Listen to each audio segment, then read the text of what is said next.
Hello, this is Laserborn and welcome to today's video, guys. Today we're going to be diving into the world of D&D Dark Alliance. Today we're going to be taking a look at the 4 different characters. We're going to go and talk about what character you should decide to pick based on your playstyle and which character I recommend you guys to use depending on how you like playing games. So if all of this sounds like something you're definitely interested, a like would be greatly appreciated. And let's talk about the characters and classes found in Dark Alliance. In Dark Alliance, there's going to be a total of 4 different characters that you're going to be allowed to pick from. There's going to be an additional 5th one that's going to be coming in as part of DLC. But as of right now, you have 4 to pick from. Now, my recommendation is going to be based on all the information we currently have right now. Of course, when the game releases, I'm pretty sure we're going to get a view at different skills and different abilities that each character is going to have. So that might change our concept on which character you should go with. Stay tuned for more D&D coverage coming your way. Now let's talk about the 4 different characters found in the game. We have Wulfgar, Drizzt, Catti-brie, and Bruenor. So let's get started with Wulfgar. Now Wulfgar is a dual wielder heavy attack melee combat character, and his favorite weapon is the Warhammer. Now we won't go into the base stats for each character. That's going to be in a separate video where we'll break down each individual character. But to get the overall idea, his main attack is a melee attack. Now he has a total of 4 different types of attacks. He has a melee attack, a AoE attack, a range attack, and he has a multiple strike attack, also known as his ultimate. Now, of course, his basic attacks consist of very simple light attacks, but they usually involve hitting an enemy with a simple attack or charging up the attack, which could knock down back enemies.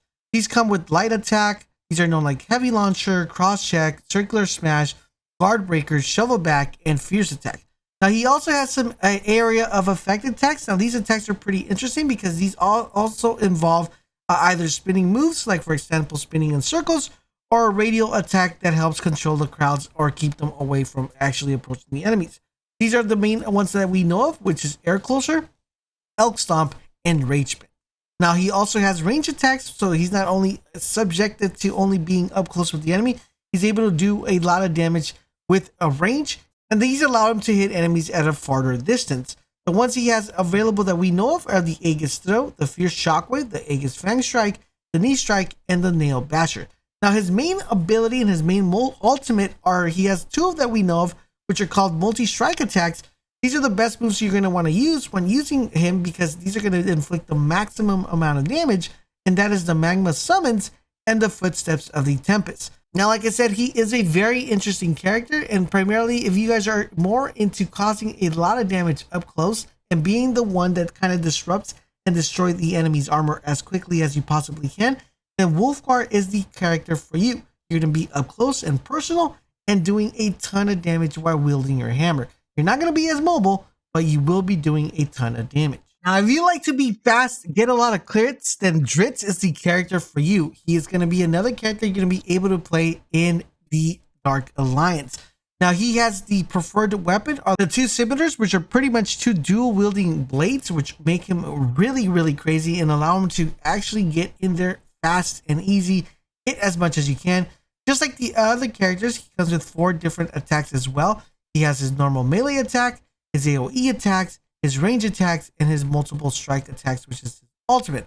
We're not going to be talking about his base stats right now because those are going to be separate videos for each individual character, but let's focus primarily on his melee attacks.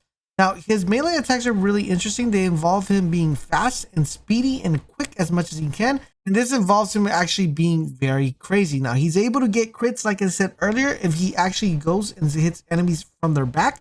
So he's able to sneak up behind him.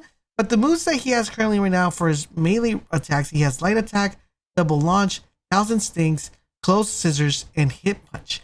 And he also has some AoE attacks. Now these AoE attacks are mostly primarily for crowd control. This allows him to cause damage to the enemies so his teammates can come in there and finish the enemies really fast. These consist of Dark Portal, Near Conjure, Well of Darkness, and Golem's Flash. Now, he doesn't always have to get up close because he does have range attacks as well, and these allow him to cover more range as well as his magic to hit enemies from a further distance. This consists of the Double Flip Strike, the Fierce Flip Strike, the Dark Can, and the Sphere of Darkness. Now, his ultimate ability, which are his best moves because these allow him to do as much damage as he can, he has a total of 4 that we currently know of.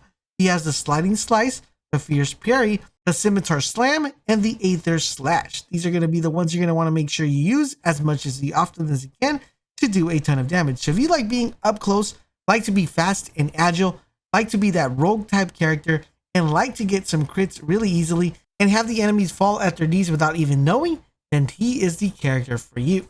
You want to be the character that everybody relies on, the one that keeps a distance but yes does a ton of damage, then Catti-Brie is the one you definitely want to play with. Catti-Brie is another main character and her preferred weapon of choice is the bow and arrow. Once again, we won't go over the base stats because this is going to be on a separate video, but just like the other characters, she also has basic attacks, range attacks, AoE attacks, and support ability attacks. Now, remember, this is a little bit different than the other ones because these support abilities are actually very important. Her basic attacks consist of her keeping a distance, like I said, with some acrobatic melee attacks as well. These consist of the following, which are called light attacks, rising kick, swiping kick, and full roundhouse. She also has some range attacks, which makes her really good for fighting a distance. This will allow her to equip her trusty bow and arrow, and this is basically the bread and butter of her abilities.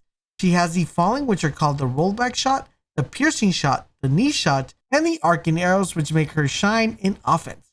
She also has AoE attacks, and these are the ones that allow Brie to thin out the crowd of enemies to make sure you have very little bit amount of them holding or standing in the ground, giving your allies or your teammates a breathing room so they can go ahead and finish the rest of the enemies. These consist of lobbed arrow, heart seeker volley, and the countdown lobbed arrow.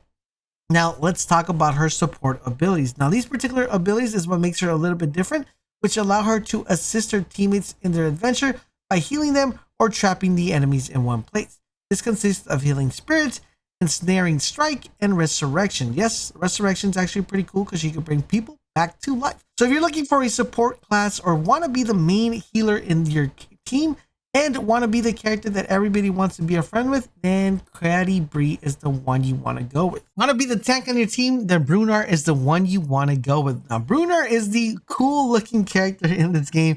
His main preferred weapon is the axe and shield, and what makes him really interesting is that not only is he able to shield, but he's also able to shield and hit as well. He does have his base stats, which we won't be covering today. We'll have a separate character guide coming soon, so make sure you guys keep it locked on the channel. He does come with the 4 attributes as well. He has a melee attack, a AoE attack, a multi-strike attack, and a range attack. Very different than the other 3 characters we mentioned earlier. His melee attacks are really cool because this requires him to be very close range. And when he's at close range, he is a heavy hitter. He's not going to be someone that's just going to be like just hitting to hit. He's actually going to hit and it's going to hurt.